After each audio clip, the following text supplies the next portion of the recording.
Hey guys, welcome back to Front Seat Driver. My name is Jason. Today I'm going to do a short video on the differences and similarities of the interior of my 2014 Lamborghini Gallardo and my 2017 Corvette Grand Sport.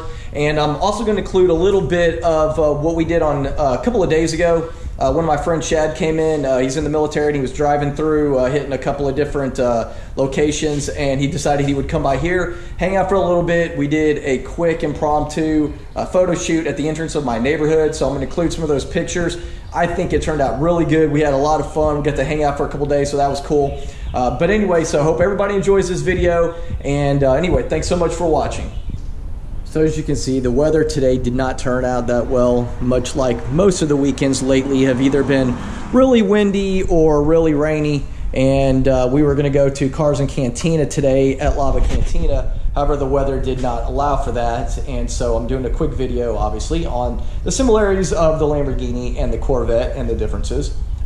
Interior differences, not exterior or engine or anything like that. But as you can see with the Lamborghini, it has an old school key, a little pop-up. These things have been around for 20 or so years.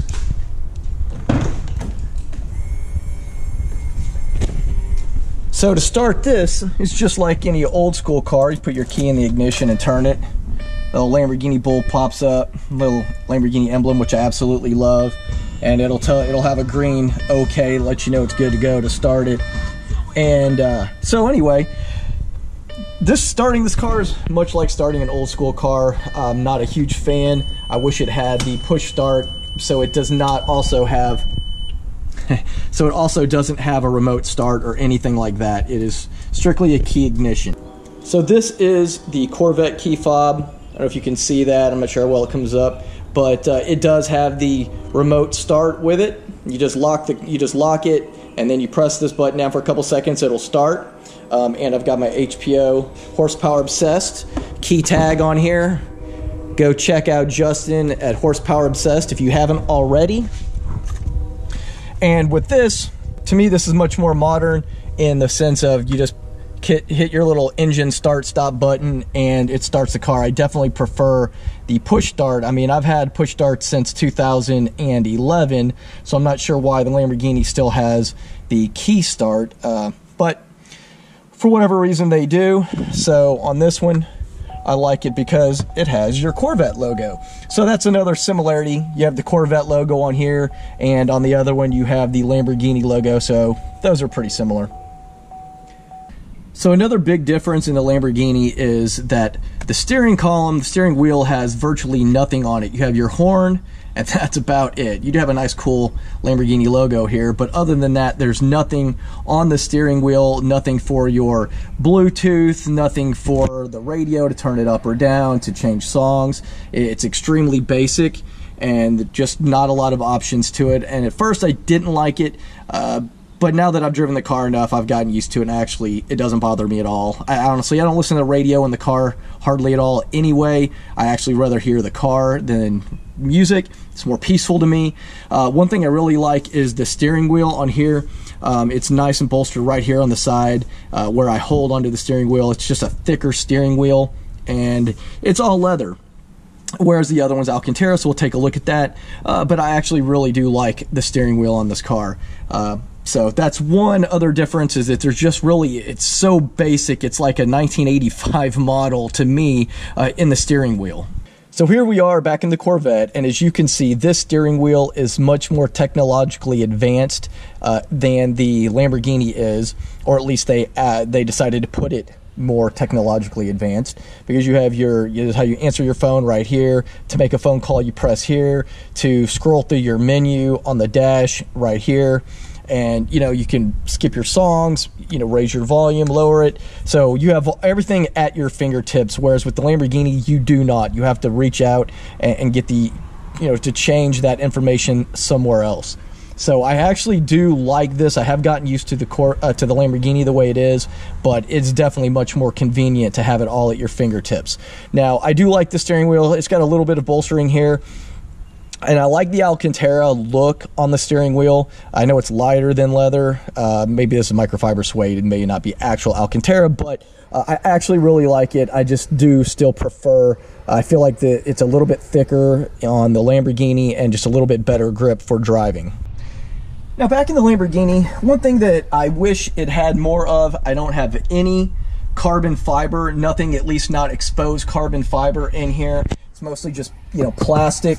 All of the interior components, you know, the exterior of the dash and all is just plastic, and there's not any exposed carbon fiber whatsoever. Now I know you can get it with the Superleggera, the Performante, and things like that, but not on the basic Gallardo. It doesn't have any of that. As you can see, this is all just like plastic and leather. So it looks nice. It's not that I don't like the way it looks, but it is a little bland, and it doesn't have that, you know, that higher end feel with the carbon fiber. So this is where I give the points to the Corvette for sure, is if you notice right here, you can see all of the exposed carbon fiber. It is a dry carbon fiber. It's not the gloss like on the Carbon 65, but it does have carbon fiber on the steering wheel. And so basically the whole dash isn't the cheaper looking plastic. It is all carbon fiber, and I just think it makes such a huge difference, because when I looked at Corvettes, when I was looking to buy, I got into a really nice white Heritage Edition, but it was all plastic inside. It didn't have any of the exposed carbon fiber, and that was kind of one of the reasons why I chose not to get it. Plus, it didn't have a blue interior. But that was definitely one of the factors that helped me make the decision to buy this particular car. Now, another thing that both cars do have is a mode selector, and on the Lamborghini, you just put it into auto, and you press it once you started, press the A button, and it basically drives as an automatic car.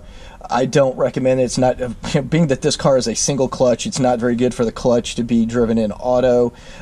Then you can just remove that, and then you're in basically, you know, paddle shift mode. You have your paddle shifters right here, and we'll talk about the paddle shifters in the Corvette. These are metal. They're kind of small, but I still like them better. You have your downshift and your upshift right here. If you pull the two of them together at the same time, it puts you into neutral. But you also have a sport mode, kind of like the Corvette, which we'll discuss. And then you also have Corsa mode, which is your race mode. And I normally just drive in sport. My understanding is that it gets the... it definitely does not get the best gas mileage, but it gets the best for the clutch as far as longevity, so I always use that. So right here in the middle of the console is the mode selector for the Corvette, and you can turn it left and right to determine where you want to drive. The different options you have are, and we'll start from the left, is weather mode. You have eco mode, which gives you the best gas mileage. You have touring mode, sport mode, and track mode. Now if you're in track mode, if you double click right here, it will bring up, and you have to do it quickly, it'll bring up performance traction, so that you can choose between wet, if you're on the track and it's a wet day. If it's a dry day, you scroll one more, there's Sport 1, which is typically anytime we're on the track, we're normally in Sport 1. Even though it shows the traction control is off and StabiliTrak and all that, it actually is still there.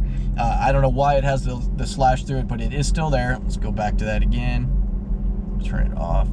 And go back.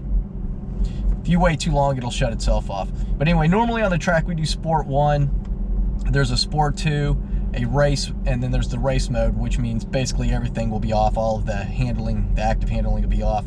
So those are the different modes, but much like with the Lamborghini, you have the paddle shifters right here that you can do downshift and upshift. This is the automatic, so you have your gear selector right here. But I do normally drive this one in automatic mode. I don't spend a lot of time driving it in sport mode. Sorry, not sport mode, but with the paddle shifters, because the gear shifting is so slow. It's very annoying, very painful. By the time your little thing says it's basically time to change gears, it's just too slow. So the red line on here is actually 6,500. The car's not warmed up yet, so it shows only 3,500 is yellow, but the red line on here is 6,500. I forgot what the red line is on the Lambo, so we'll go take a look at that real quick. So it looks like the red line on the Lamborghini Gallardo is 8,500 on this V10. So just to take a quick look around a little bit more, to do some comparisons between the two cars. This is the glove box, and as you can see, there's not a ton of room. And one thing that comes with this car standard is it actually has a cup holder. Many Lamborghinis do not have a cup holder. Forget how you put, let's see. And there we go. It goes back in. Has the 12 volt for plugging in different items. The one thing that I love that the Lamborghini has that the Corvette doesn't have, actually there are two things. One of them is very important to me, but one of them is you can turn this knob when the car's started, and the mirrors will go open and closed. The other most important thing is that this button right here is a front end lift and will lift up the car. I believe it's about 3 inches. I'll do a video down the road and I'm going to kind of show the difference. Today is just kind of a quick video doing some of the similarities and differences of the two cars, but we will get into that on a more in-depth video. But the other thing I really like in here is all of the diamond stitching. It has the yellow stitching with the diamond pattern, and the ceiling also is diamond stitching, and this is actually leather. So we'll go look at the Corvette.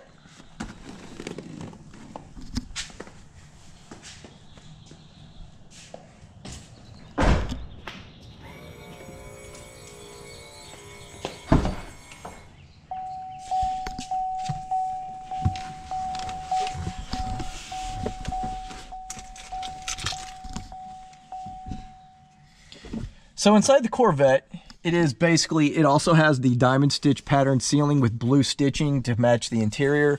It has the microfiber inserts on the seats with the blue. So this one has a nice little storage space inside the console. And let's take a look at the glove compartment. Definitely a little bit bigger. There's a little slot right in there for the PDR, Performance Data Recorder disc. So that way you can record when you're on the track. It also has a cup holder. It has two, so you actually get two cup holders in this one. And then there is a slot right here for your battery chargers and things, USB, a couple of USB ports, and another 12 volt port.